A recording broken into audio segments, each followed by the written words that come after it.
เจริญพรนี่เฮากะเฮ็ดน้ำตกแล้วเนาะไก่สีหอดใส่เส้นใจแล้วแต่นี่มีแต่ปลากล้วยจ้ะแต่เขาปะแล้ว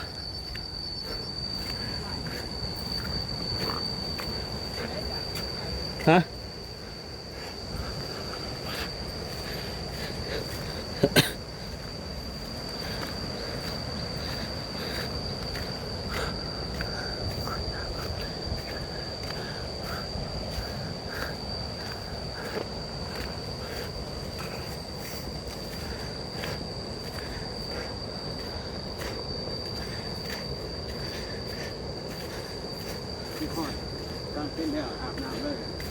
เออ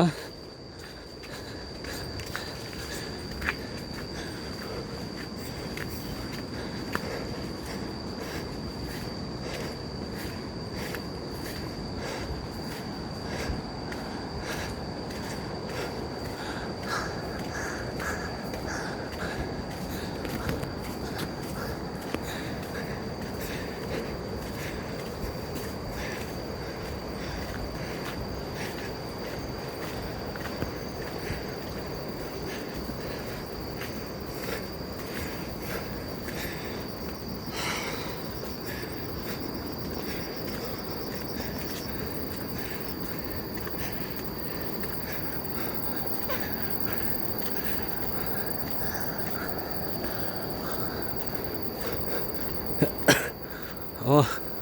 นี่โบแมนเด้อทางนี้เอากระเสียซ้ายมาหอดพี่นี่เขาจะเอาไม้ไว้แล้วเราสิไปตาสวามาท่าพี่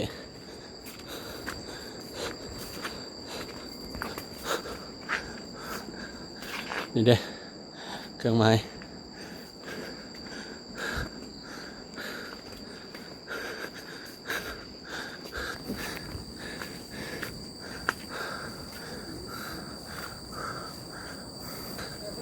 ทางจะสั้นแน่นอนนึง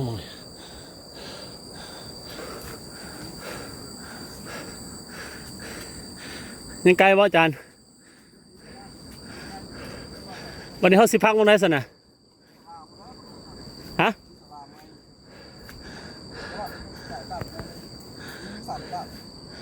โอ้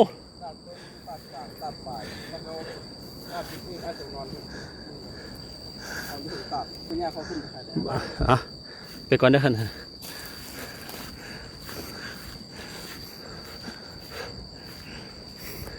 อาจารย์หุ่นว่าบริปีนหน้าผาอย่างทางเรียบมาสั่น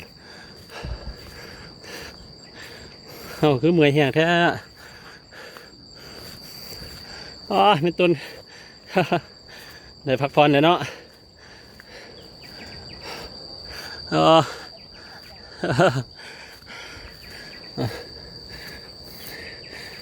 อันนี้คือเมื่อยแห้งท่านนี่โอ้ยจังหวะ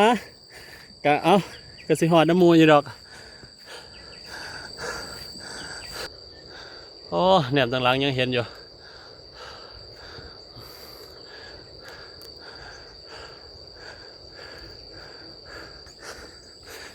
หอบแล้ว